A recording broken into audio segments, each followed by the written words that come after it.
What's up, man? Got a tip and trick for the new guys, the new ones coming up.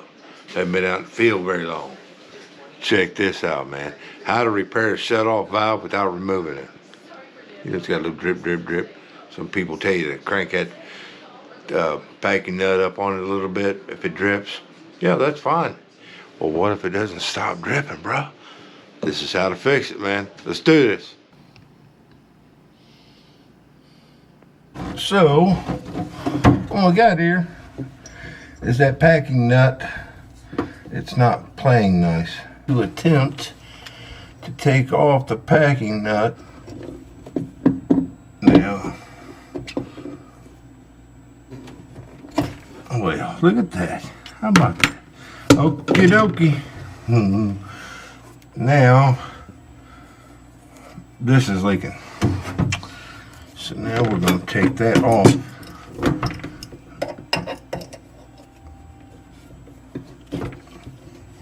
Because it's turned all the way out, which is aka water on, I shouldn't get any water out of this.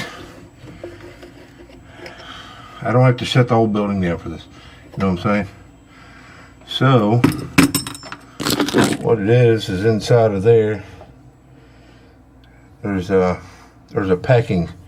It's kind of a packing in there. And I can replace that packing and repack this. Because that's where it's leaking from. Basically, I'll redo it.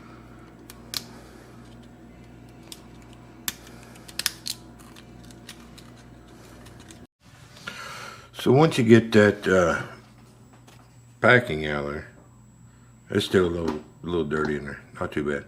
But anyways, so you just put the new packing rope in there.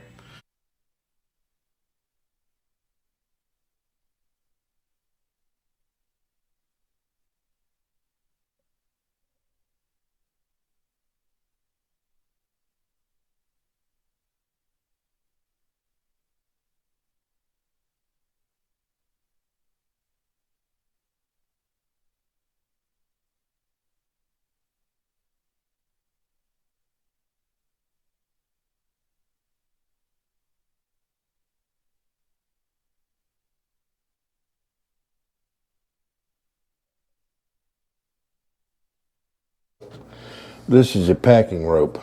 And basically, that's what it is. It's a rope.